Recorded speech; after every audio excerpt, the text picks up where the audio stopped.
Halo semuanya, selamat datang lagi di sesi bedah konten kita.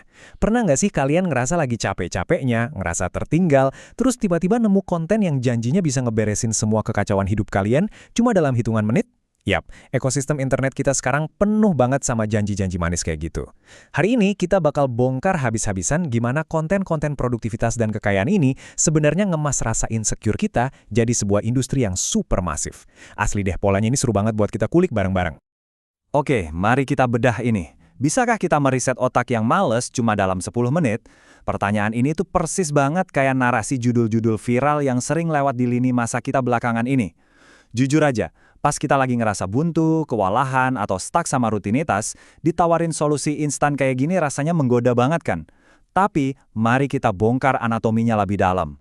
Buat paham gimana fenomena ini bekerja, kita punya 5 rute pembahasan. Kita bakal mulai dari tren upgrade otak instan, terus berlanjut ke cara mengatasi rasa malas dan bodoh, lalu ke proses detox pikiran. Abis itu, kita bakal bandingin mindset kaya versus miskin, dan puncaknya, kita bakal lihat ekosistem bisnis kreator di balik layar. Kita masuk ke bagian pertama, tren upgrade otak instan, sebuah daya tarik luar biasa dari solusi yang serba kilat. Nah, yang bikin ini beneran menarik adalah angka 99% ini. Ini tuh ibarat pintu gerbang utamanya. Dari metadata yang kita temuin, ada klaim yang luar biasa berani. Gimana caranya jadi lebih pintar dari 99% manusia lain di bumi dalam waktu kurang dari 15 menit? Wow, klaim statistik fantastis ini nggak dibikin asal-asalan loh. Ini emang dirancang khusus buat nyentil rasa penasaran kita, sekaligus mancing rasa takut tertinggal atau FOMO. Coba deh kalian perhatiin rentang waktunya ini. Semuanya diukur pakai presisi menit yang ketat banget. 10 menit buat ngereset otak males, 15 menit buat jadi lebih pinter dari 99% orang, 20 menit buat upgrade isi otak, dan puncaknya 30 menit buat memprogram ulang otak supaya kalian bisa kaya. Waktu yang spesifik dan eskalasinya yang ngebut, ini benar-benar nyiptain urgensi yang luar biasa. Seolah-olah ngasih garansi pasti buat siapa aja yang ngeklik. Lanjut ke bagian kedua. Mengatasi rasa malas dan bodoh. Disinilah kreator mulai mendiagnosis penontonnya. Bayangin deh, sebelum mereka ngasih obatnya, mereka harus tahu dulu penyakit emosional kalian apa. Coba tanya ke diri sendiri, seberapa takut sih kalian dicap sebagai orang yang gagal? Perhatiin kalimat tajam ini, kasih gua 20 menit sebelum lo berasa gagal. Jelek banget kan? Kalimat ini langsung nusuk ke titik kecemasan terdalam kita. Apalagi buat audiens muda yang lagi pusing nyari jati diri. Konten ini tuh paham betul kalau ketakutan akan kegagalan di masa depan adalah tombol psikologis yang paling gampang buat ditekan. Dari judul-judul yang kita kumpulin, kita bisa lihat jelas target insecure yang mereka sasar secara konsisten. Ada yang ngerasa bodoh tapi pengen banget berkembang. Ada yang udah muak banget sama kondisinya sekarang. Atau mungkin kalian tipe yang super ambisius tapi sering kalah sama rasa males. Belum lagi yang otaknya melambat gara-gara keseringan overthinking. Nah, membeberkan kelemahan-kelemahan ini bukan kebetulan teman-teman. Ini trik jitu biar kalian ngerasa dipahami secara personal dan akhirnya kalian makin tersedot ke dalam narasi mereka. Masuk ke fase ketiga, detox dan reprogramming pikiran. Sekarang, waktunya perombakan perilaku dimulai. Coba kita lanjut dan lihat gimana ini berkembang. Di tahap ini, narasinya mulai geser nih secara halus. Solusi kilat 10 menit tadi tiba-tiba berubah jadi perombakan gaya hidup yang jauh lebih serius. Setelah kalian sukses kepancing sama video pendeknya, komitmen waktu yang diminta tiba-tiba melar. Langkah pertama, kalian disuruh meriset hidup selama 7 hari full buat jadi manusia baru. Terus, langkah kedua, durasinya naik lagi jadi 30 hari untuk yang namanya dopamine detox. Tujuannya buat ngeriset ulang fondasi otak kalian. Perlahan tapi pasti, pola ini mengunci perhatian kalian jauh lebih lama dari sekedar durasi satu konten. Terus, biar proses reprogramming pikiran ini kedengaran lebih mutlak dan masuk akal, mereka mulai nyuntikin konsep-konsep sains. Salah satunya adalah BDNF.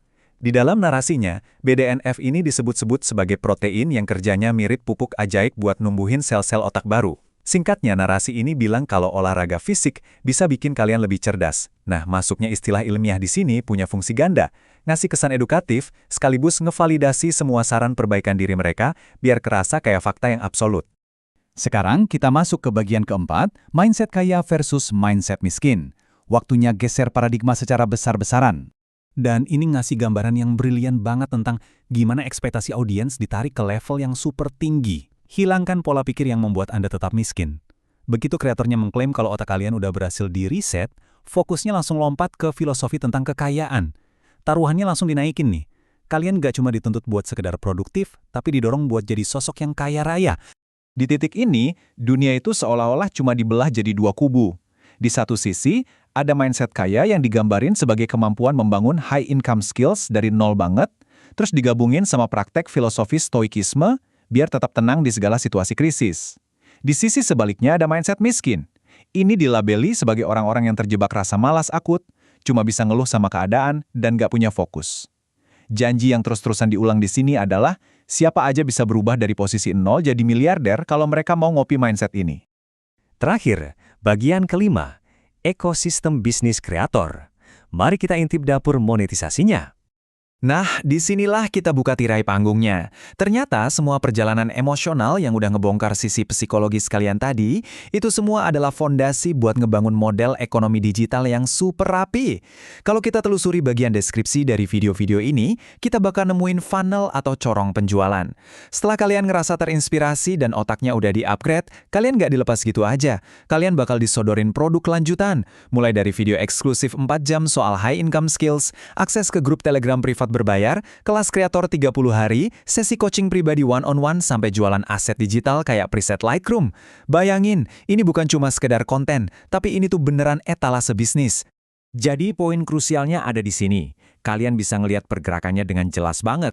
Dari titik masuk gratisan di sebelah kiri, menyeberang ke konversi berbayar yang ada di kanan. Umpan-umpan gratis kayak konten 10 menit, grup publik, atau panduan detox singkat, itu fungsinya menjaring audiens sebanyak mungkin.